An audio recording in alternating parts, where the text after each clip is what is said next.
I want to start with just a real quick review on Keynes, Keynesian theory. And remember, just to be really, just to kind of give you a background about this guy, he was really popular in the 30s. He's really known for being, his theories were really interesting because he looked at what we'd say the short run fix. So that was his MO, the critiques against him were that he looked only at the short run. So he would say, yeah, let's do this, and he didn't look at the long run. And and so his famous words were like when they started criticizing him, and they're saying, okay, your theories are all cool, they work in the short run, but they don't work in the long run. And his comment was, who cares, in the long run, we're all dead. And that was he was really huge personality type of person. And so he wasn't this boring little economist who sat in his office with his calculators and computers and, completely off base. This guy was known as being, this guy Keynes was known as being like, I hate to say it, but like kind of drunk all the time, chasing women all the time. So he was like this kind of a crazy guy, and he lived his life kind of like that, and he died fairly young too, but his theories kind of replicate his personality, and his personality was like, let's get it now and get it done, and, it's real quick and fast and, not worry about tomorrow. So that was his MO. So I say that not to glamorize that lifestyle, because I don't glamorize that lifestyle. I say that just to kind of give you an idea of this is how he thought. So maybe it will help you to understand the theory that he purported a little bit better. Okay, so Keynes, he came around during the Depression. So let's kind of get a feel for it. It was an aggregate demand theory. So it was all about moving the demand curve. So the goal was to move the demand curve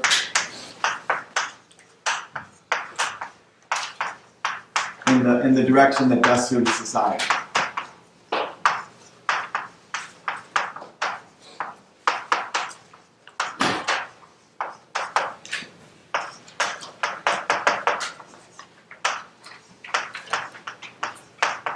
Or you can say the economy. All right, so that was what his goal was. So let's kind of go through real quick, all right? Because we've gone through this. So fiscal policy, right? So we had two fiscal policy theories, and policy number one was through consumption. So consumption, he thought that consumption could be impacted through taxes, right? So through taxes. So that's what he thought. Okay, so consumption could be impacted through taxes, and so the theory was that if remember we're going to say in each of these cases we're going to assume that the economy is slow and he wants to speed it up, right? Or the other side of this, which would be assume the economy is overheated and they want to slow it down. So we're going to look at what he did. He was writing this during the Depression, so the economy was really slow then, so we're just going to say slow economy, that's our goal, is to speed it up. So a slow economy needs help. So he's like, all right, the government should step in and help out. And it's still a debate today, right? Should the government step in or should they not step in? It's always going to be the debate. So we have the first thing, okay, so in this case, you're going to lower taxes. And if you lower taxes, you're going to increase disposable income. And if you increase disposable income, you're going to increase consumption. And if you increase consumption, it's going to increase aggregate demand. And then if you increase aggregate demand, the GDP is going to go up. And et cetera, right? And from there, unemployment goes down and inflation goes up. Okay? So that was his first theory. And when inflation and unemployment going up, it's just opposite directions. That's called the Phillips relation. Remember that? Oken would be GDP and unemployment. Okay, so Oken's law is when GDP and unemployment go in opposite directions. So these two are Oken's law, and these two are a Phillips relation. And they go opposite directions? Yeah, GDP goes up, unemployment goes down. That's Oakens law. And when unemployment goes up, inflation goes down, or when unemployment goes down, inflation goes up. Right? It does go in opposite direction. That's called Phillips relation. Okay. And again, if you ever take really, really good courses, Econ 335, and finance majors take it, and I wouldn't say econ people take it, but it's a really good course. And you can kind of learn a lot more about how all that works there. It goes into, we go into really good detail there. Okay, so that's the first one. The second one for fiscal policy, after taxes, is going to be government spending.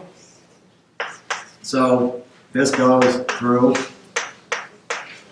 government spending. And they use something called a multiplier effect. And I don't want to go too deep into it. I put that question on your homework. But a multiplier means that what they were saying with it, what Keynes sort of spouted out with this whole multiplier effect is if the government hires somebody, let's say you can't find a job and the government hires you. Well, what's going to happen is you're going to now, once you have a job, let's say the government gives you a job and you're building a school and they pay you, you're part of this project to build a school, and the whole New Deal, right, was all about building roads and bridges and infrastructure and all that. So the government hires you to build a school, they pay you $50,000. The assumption was that once you make $50,000, you're going to go out there and spend that $50,000. So let's say you decide you're going to buy a car, you're going to buy, you're going to go out to eat, you're going to buy food, you're going to buy clothing. So now the people who build cars, they're going to be hiring more people now. And the people who make clothes, they're going to be hiring more people. And the people who make food in the restaurants, they're going to be hiring more people. And now they're making money. So that's that, and then they go out and they spend money, and that's called a multiplier effect. Well, Keynes exaggerated it like a lot, and so basically what he would say is that the multiplier effect was basically all about like money will keep going, spent and spent and spent and spent until it gets saved. So the worst thing that we could do for the economy was save money. That's what he would say. Right? Savings is a drain on the economy. So what you do is when the government spends, it's going to cause this multiplier effect. The money's going to be spent over and over and over again. And the only way it's going to come out of the economy is if people save it. And so it was a different thought, right? Because how many of you guys think that saving is really bad? Right, good. Okay, so nobody raised their hand. And so the point is that savings is probably, does take money out of the economy. We know that. More than spending puts money in. But your job as a consumer, as a household leader, is not to save the economy. Right? It's not up to you to worry about how the economy's doing. You got to take care of your family, right? And your household. So your job, if you save. Don't worry about the economy because you're not spending enough. If you ever think like that, then you're going to get yourself in trouble. The thing is, you take care of your little area that you can control, and don't worry about, spending. Because a lot of times people want you to look at politicians want you to spend too, because it's good for the economy, right? And so anyway, that's the point here. So he said government spending would work through the economy through this thing called the multiplier.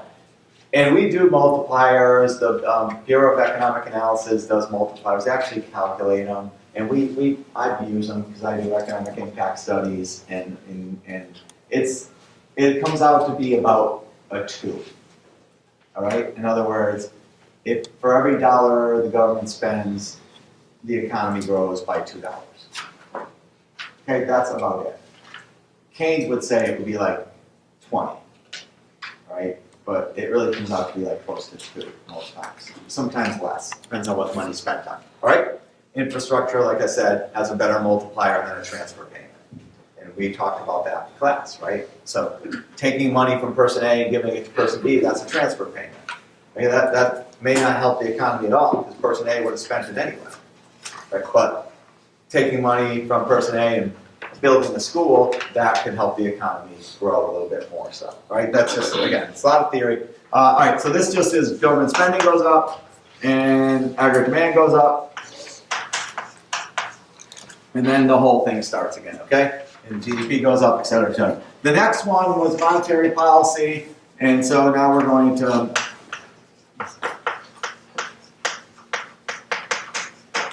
and you guys kind of, you know, some of the history behind, I mean, some of the different details, but we're just going to start with money supply going up. We know that it starts further back, right? We know it starts with open market operations, buying of treasury securities. We know that buying treasury securities increases reserves, excess reserves. And we know that excess reserves go up, that loans go up, and interest rates go down. But we're going to summarize all that and just say the money supply goes up. Okay, all that is kind of implicit in the money supply goes up. Money supply goes up, interest rates go down, consumption goes up, investment goes up, aggregate demand goes up, and then the same thing again, right? GDP goes up, et cetera, et cetera.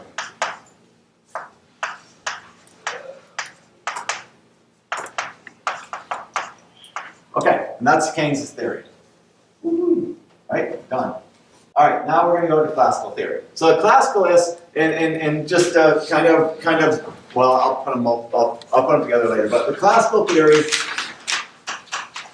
has morphed too. Okay, so you know when you talk about people talk about classical theory, they're talking about sometimes you'd be saying, okay, we're talking about before Keynes. So this is like 1920s, and we're not talking about 1920s. When I'm teaching Keynes, I'm not teaching Keynes's 1930s talk. I'm teaching how people follow Keynes today. All right, so I've kind of gone into, like I said before, it's either new Keynes or neo Keynes. Same thing with classical. I'm gonna start with like the old school, but really we're gonna bring it all the way up to date, and it doesn't take much. Okay, so the classical theory would say this. Let's start with consumption, because now we're gonna go, all right. So Keynes says that if taxes go down, if taxes go down, then aggregate demand, if taxes go down, then consumption will go up. All right? And so since we have C plus I plus G, and I'll just do a closed economy equals aggregate demand equals GDP. All right, so since we have this, then the Keynesians would just say, okay, this is going up, taxes go down. All right? So the classicalists would say, well, okay, so taxes are going to go down, that's going to increase spending. Makes sense. But would anything else be affected by the reduction in taxes? Yes? Government will decrease. Yeah, the government spending should decrease, right? Because if the taxes are going down, government spending should go down, right? Because they're supposed to, government spending is where the government spending is stems from taxes, so that goes down. So consumption goes up, government spending goes down, so aggregate demand curve stays the same.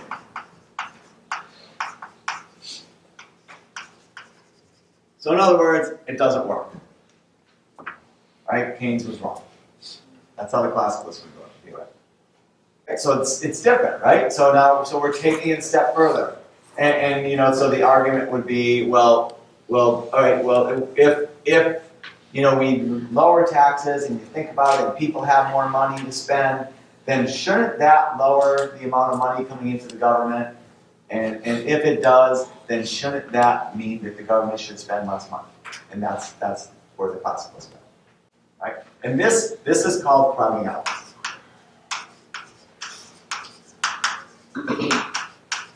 So in this case, consumer spending crowds out government spending. So if you want to take, so what you could think about, or something like, something that the government provides that consumers say, okay, now I'm going to spend the money on it, so the government doesn't. Let's say like trash collection. Okay, the government says we're going to charge taxes. We're going to, your tax money is going to go to trash collection. So that would mean that your taxes are going to go down, right? So everybody with me? So we're not gonna do trash collection anymore, okay? Government says we're not gonna do that. We wanna cut your taxes. The first thing we're gonna give up is collecting your trash. So, all right, so what would happen? Yeah, what would you end up doing? Would everybody just say, just keep throwing the trash on the street, just open up your window, and just throw out the bag of trash? The government's supposed to be picking this up. If they don't, it's not my fault. Either some private service would have to pick it up, right? So or the government, I mean, it has to happen where the consumer is going to have to pick up that expense when the government doesn't have that expense. All right. So it could either be through private service. You could do like I live away, so I have to bring my trash to a dump. So I don't live in the city limits. So that's all it is. It's just saying, okay, the government can. So the consumer spending crowds out government spending. So whenever there's a service taken away from the government, it's got to be picked up by the private sector. Okay, that's happened with police, right? I mean, there's a really high, it's over 70% of police now are private. And so that means that so if you go to Bank of America downtown and you go in the building, those people they're Bank of America police, right? They're not hired by the by the state government or city government. They're just, they're police, but they're security people, right? But they're hired privately. So if that happens, if the government spends less, then somebody else is going to have to spend more. Okay, same thing with healthcare, right? If the government gets out of healthcare, then private citizens take up. If the government gets into healthcare, then it would be the opposite direction. Okay, so that's the next one. Okay, so let's look at government spending. So if government spending goes up, right, then that would mean that taxes would have to go up too. And if taxes go up, then consumption goes down. So we end up with C plus I plus G equals aggregate demand equals GDP. In this case, we'd say that if government spending goes up, Keynes would say, yeah, it's cool. It's immediately it helps the economy because it pushes the aggregate demand curve up. And the classicalists would be like, no, that's not so true, because if you're going to spend more, it means your taxes have to go up. And if your taxes go up, it means consumer spending is going to go down. So in this case, government spending crowds out consumer spending. Government spending crowds out consumer spending. So this is another example of crowding out. So aggregate demand stays the same.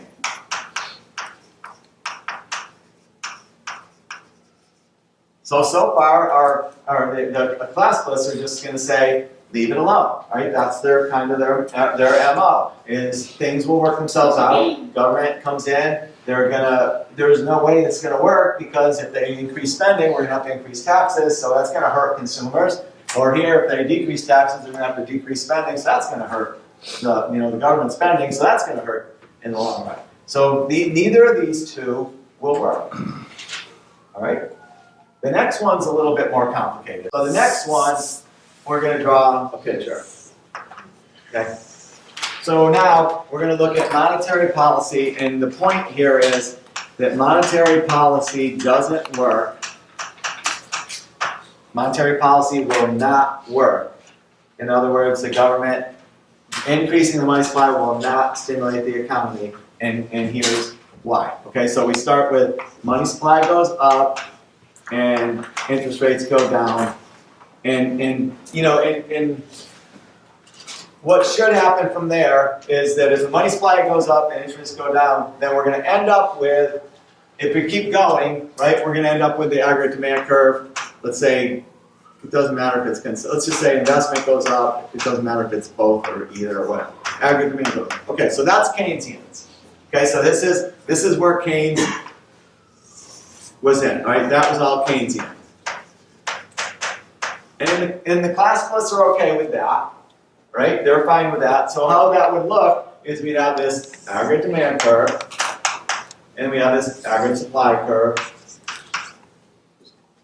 and prices, and GDP, and unemployment. And we'll just start here and just say, let's just say the inflation rate is 2%, and we'll say that the unemployment rate or GDP is 2%, so we'll say a little bit low, and unemployment is 6%. Alright, so we'll just kind of give it in a scenario, and the government steps in and says, well, let's see if we can speed things up by increasing the money supply. Looks good, right? So what we're going to do is we're here, and according to my picture here, I'm going to shift the aggregate demand curve this direction. So we'll call this aggregate demand curve 1 and aggregate demand curve 2. So we go from this equilibrium, call it A, to this equilibrium, call it B. And now we have, we'll say 4% inflation, 3% GDP, and 5% unemployment. All right, the classicalists would come in and say, because that looks great, right? I mean, it worked, and we had the trade-off, the Phillips trade-off here, right? We got our lower unemployment, but we sacrificed by having higher prices. So, you know, but we're okay with that. We're okay with that trade-off. And so what the classicalists would say was that it has to go a step further. All right? And what they would say is that in this case, we have to look at, let's go over here. We have to look at what's going on in the labor market.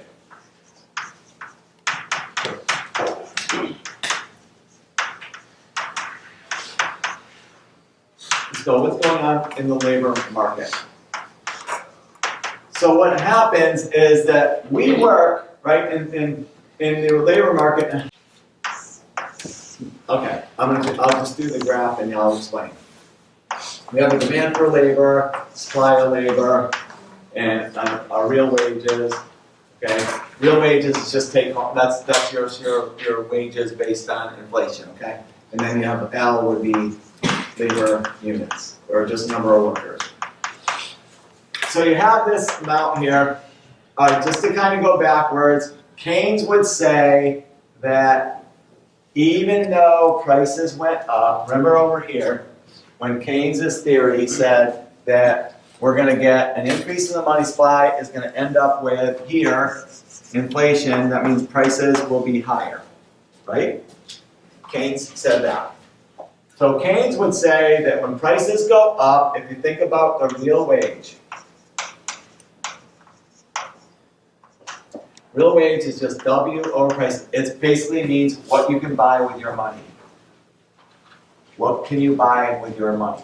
So Keynes would say that if prices go up, let's say on average wages go up by 2% and prices go up by 2%, then you're just as well off, right? There's no difference. If you got a 2% raise and all prices went up by 2%, you're not any better off. You're basically the same. And what Keynes was saying is that, remember, we have to, in his model, we want to land somewhere over here, like on this side, because the whole point was to decrease unemployment, but to increase employment. So this over here is measuring employment. So when we go this way, we increase employment or basically decrease unemployment. So Keynes was saying we need to get over here somewhere, all right? And here's how you do it. Prices go up. Remember, they started at 2% and they went up to 4% according to Keynes. So now the real wage is W over P, but now this went to 2% and this was at 4%. So what happened to the real wage? If prices go up by 4% and you're only making, and you get a 2% raise, then what happened to your real wage? Your purchasing power did what? It went down. So this goes down. So basically what was happening is we started here and then it went down, so we moved over here. So I'm going to call this, we'll say after the money supply increased. Okay, this is before the money supply increase. So this is after the money supply increase, real wages went down. Before it was just there. So we'll put this up, we'll call that a prime. Okay? All I'm showing is that real wages went down. And that caused employment to go up. Which is exactly what he said here, is that unemployment's going down, so therefore employment's going up. Alright. So what happened is that the workers were fooled because they realized that they didn't realize that prices were going up and wages were staying the same, basically. Right, so Keynes basically thought that workers were easily fooled and they could be manipulated into working even though they're actually getting paid less. That's what he thought. Okay, he said workers are easily fooled. Right, the classicalists would say, no. The classicalists would say, if you knew that your prices were going up by 4%, and it came time for you to get a raise, how much would you ask for? 4%. At least to break even, right?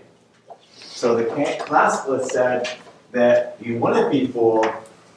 So basically, you got to go back to this. So classicalists, so now the classical side, so the classicalists say that workers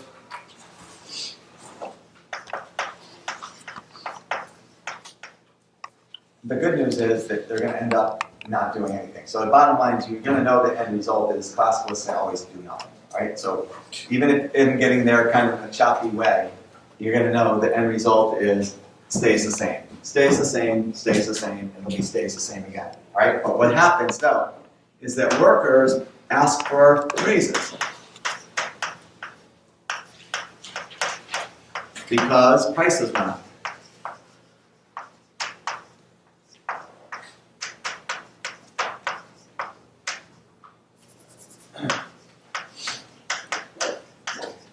So workers ask for raises because prices went up. And remember that wages are part of the supply curve.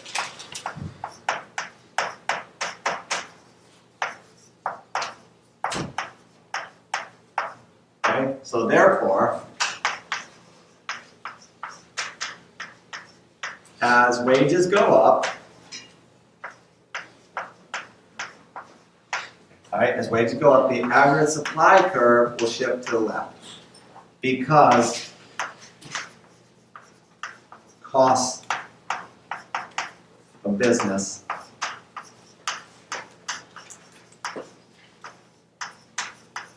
is increasing.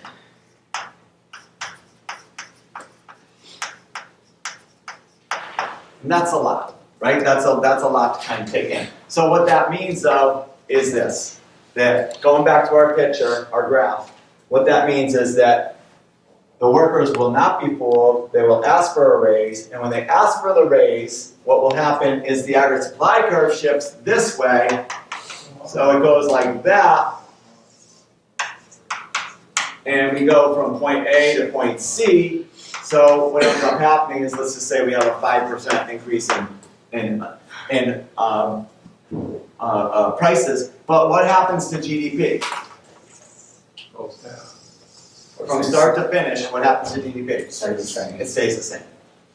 Okay, so that's if you look here. So the increase. So I'll summarize now. Okay, an increase in the money supply causes interest rates to fall, causes investment to rise, and consumption to rise too, and aggregate demand curve to shift to the right. Cool. Okay, that's Keynes. Keynes would say stop, short run. Okay, the classicalists take over here, and they'd say then.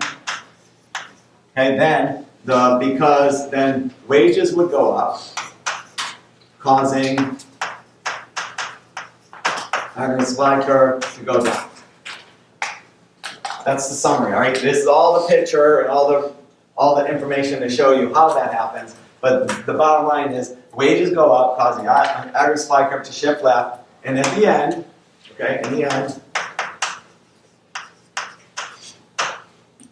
right, GDP stays the same. But prices went up.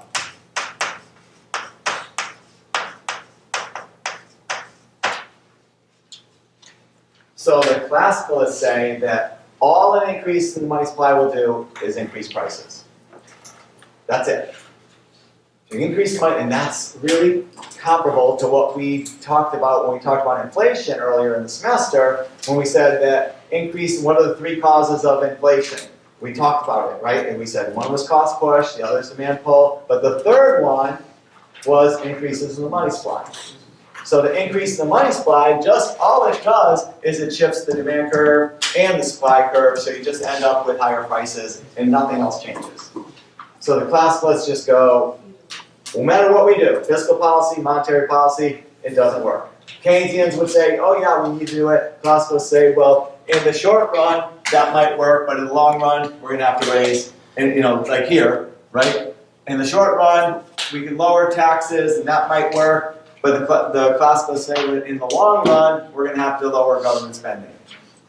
In the short run, we could raise government spending, and these guys would say, but in the long run, we're going to have to increase taxes. Right? In the short run, we can increase the money supply, but in the long run, all that's going to happen is prices are going to go up, because wages are going to go up. So it's a short run, long run sort of fight between them. And it's really important, because we have our political parties are kind of split to some extent by these theories. And so you may not have seen that yet, but that's so you have one political party that wants the government to step in and solve a lot of problems. And then you have the other political party that just says whatever the government does, they do it wrong, and we just need to have less government involvement. Less government, less lower taxes, less government regulation, less government involvement in healthcare, less government involvement in all these other items, right? And we privatize all. So what the end result here is that these theories define political parties not only in this country, but in Europe too. Right? These are basically sort of the two. All right. So so that is something that I want you guys to sort of think about, right? Because now the foundation. I think this gives you a little bit of a foundation of the political parties. Okay, but also, like I said at the beginning of this, please note that neither of these theories and neither of these really support, like even with Keynes, right? They don't support like a huge government. Keynes was more along the lines of when we're needed, step in. He was not. There were theories when Keynes wrote that were very much to the left of that, where the government can solve all the problems, the Marx theory and things like that. Keynes was more of the government should step in when we need it and then get out at times too. If you go back to the beginning of our class, and one of the first classes we had, when I was talking about the government spending as a percent of income, you'll see almost every time we've had a recession, the government spending went up as a percent of total spending. In other words, government spent more as consumers spent less. And that's very Keynesian. But that's also very Keynesian. All right? Because he would say government steps in when we need them. And we need them at times, right? You can't, there's times when you have to have the government step in. But there's times where, but then after that period is over, they're supposed to back out. And that's why the Federal Reserve Bank is having trouble now. Because what they did, and we went over this in class, is when times got kind of scary for our banking system, the Federal Reserve Bank pumped like $4 trillion into our economy. And you say, well, why would they do that, right? First of all, we don't know why it didn't cause inflation, mainly because most of it didn't hit the economy. Or didn't go out with the economy, but you'd say, well, why would they do that? But the second part of that is, how are they going to get that $4 trillion back? They put it in, how are they going to take it out? And that's called tapering, all right, or shrinking the balance sheet. And still, to this day, even though they put the money in 10 years ago, they're still trying to figure out how to get it out. Okay, so but nobody, not many economists are gonna say they shouldn't have done what they did, right? And we needed the injection. The question is, how long are they gonna stay there? Does that make sense? Right, so that's why, look guys, when you leave this class, it's gonna, you're gonna hear about the economy for the rest of your lives. People are gonna be talking about it for the rest of your lives. And you're gonna hear about the Federal Reserve and all the things and all this, and a lot about government. There's more talk about government now than ever as I can remember when I was growing up. Okay, so I want you guys to have an informed opinion on it. A theoretical based backed opinion on it. And then you choose your side. Okay? Then you choose what you believe. Okay? But have an informed opinion on it.